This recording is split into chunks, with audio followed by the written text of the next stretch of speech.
माँ सरस्वती का और भगवान विष्णु का ध्यान हम कर चुके हैं, आप भी कर लें।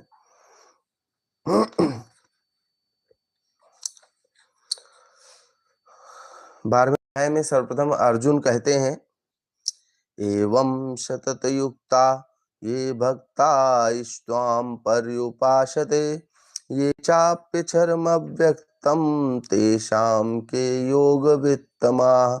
अर्जुन बोले, जो अनन्य प्रेमी भक्तजन पूर्वोक्त प्रकार से निरंतर आपके भजन ध्यान में लगे रहकर आप सगुण रूप परमेश्वर को और दूसरे जो केवल अविनाशी सच्चिदानंद घन निराकार ब्रह्म को ही अति श्रेष्ठ भाव से भजते हैं, उन दोनों प्रकार के उपासकों में अति उत्तम योग वेत्ता कौन है?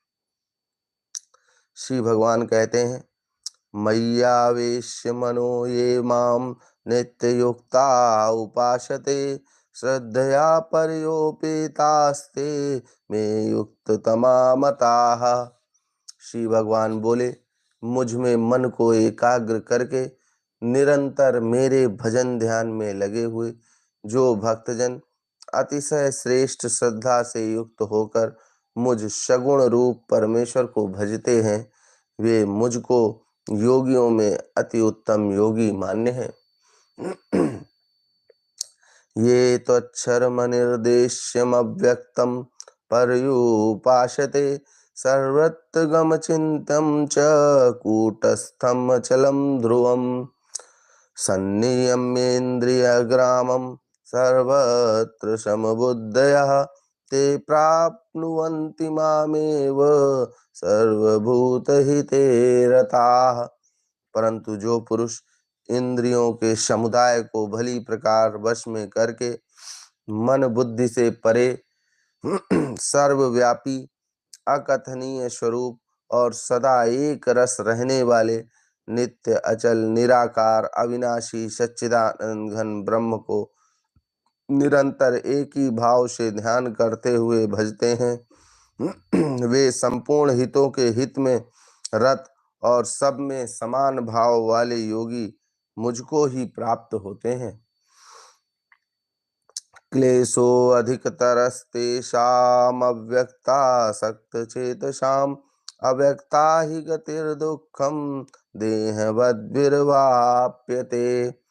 उन सच्चिदानंद घन निराकार ब्रह्म में आसक्त चित्त वाले पुरुषों के साधन में परिश्रम विशेष है, क्योंकि देहाभिमानियों के द्वारा अव्यक्त विषयक गति दुख पूर्वक प्राप्त की जाती है।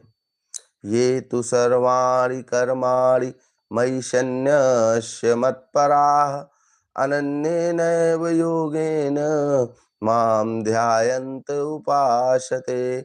परंतु जो मेरे परायण रहने वाले भक्तजन संपूर्ण कर्मों को मुझ में अर्पण करके मुझ सगुण रूप परमेश्वर को ही अनन्य भक्ति योग से निरंतर चिंतन करते हुए भजते हैं, तेषामहं समुद्धर्ता मृत्यु संसार सागरात् भवामि न चिरात् पार्थ मय्यावेशित चेतसाम्। हे अर्जुन, उन मुझ में चित्त लगाने वाले प्रेमी भक्तों का मैं शीघ्र ही मृत्यु रूप संसार समुद्र से उद्धार करने वाला होता हूँ। मय्येव मन आधस्त्व मयि बुद्धिं निवेशय निवशिष्यसि मय्येव उत ऊर्ध्वं न संशयः। मुझ में मन को लगा और मुझ में ही बुद्धि को लगा, इसके उपरांत तू मुझ में ही निवास करेगा, इसमें कुछ भी संशय नहीं है। अथ चित्तं समाधातुं न शक्नोषि मयि स्थिरम् अभ्यास योगेन ततो मामिच्छाप्तुं धनंजय। यदि तू मन को मुझ में अचल स्थापन करने के लिए समर्थ नहीं है तो हे अर्जुन, अभ्यास रूप योग के द्वारा मुझको प्राप्त होने के लिए इच्छा कर। अभ्यासे अप्यसमर्थोऽसि मत्कर्म परमो भव मदर्थमपि कर्माणि कुर्वन् सिद्धमवाप्स्यसि।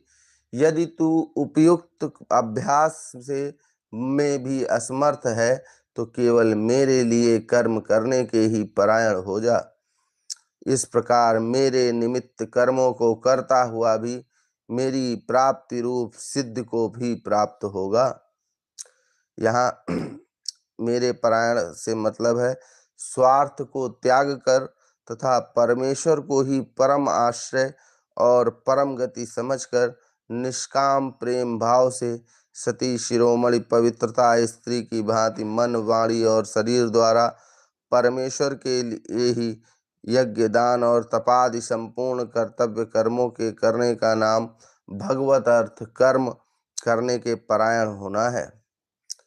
अथैतदप्यशक्तोऽसि कर्तुं मद्योगमाश्रितः सर्वकर्मफलत्यागं ततः कुरु यतात्मवान्। यदि मेरी प्राप्ति रूप योग के आश्रित होकर उपयुक्त साधन को करने में भी तू असमर्थ है तो मन बुद्धि आदि पर विजय प्राप्त करने वाला होकर सब कर्मों के फल का त्याग कर। श्रेयो हि ज्ञानमभ्यासात् ज्ञानात् ज्ञानं विशिष्यते ध्यानात् कर्म फल त्यागात् शान्तिरनन्तरम्। मर्म को ना जानकर किए हुए अभ्यास से ज्ञान श्रेष्ठ है। ज्ञान से मुझ परमेश्वर के स्वरूप का ध्यान श्रेष्ठ है और ध्यान से भी सब कर्मों के फल का त्याग श्रेष्ठ है, क्योंकि त्याग से तत्काल ही परम शांति होती है। त्याग का यहाँ अर्थ बताया गया है केवल भगवद अर्थ कर्म करने वाले पुरुष का भगवान में प्रेम और श्रद्धा तथा भगवान का चिंतन भी बना रहता है, इसलिए ध्यान से कर्म फल का त्याग श्रेष्ठ कहा गया है। अद्वेष्टा सर्वभूतानां मैत्रः करुण एव च निर्ममो निरहंकारः समदुःखसुखक्षमी संतुष्टा सततं योगी यतात्मा दृढ़ निश्चयः मय्य। जो पुरुष सब भूतों में द्वेष से रहित, स्वार्थ रहित, सबका प्रेमी और हेतु रहित दयालु है तथा ममता से रहित, अहंकार से रहित, सुख दुखों की प्राप्ति में सम और क्षमावान है, अर्थात अपराध करने वालों को भी अभय देने वाला है तथा जो योगी निरंतर संतुष्ट है, मन इंद्रियों सहित शरीर को वश में किए हुए है और मुझ में दृढ़ निश्चय वाला है, वह मुझ में अर्पण किए हुए मन बुद्धि वाला मेरा भक्त मुझको प्रिय है। यस्मान्नो द्विजते लोको लोकान्नो द्विजते च यः हर्षामर्ष भयोद्वेगैर्मुक्तो यः स च मे प्रियः। जिससे कोई भी जीव उद्योग को प्राप्त नहीं होता और जो स्वयं भी किसी जीव से उद्वेग को प्राप्त नहीं होता तथा जो हर्ष अमर्ष भय और उद्वेग आदि से रहित है, वह भक्त मुझको प्रिय है।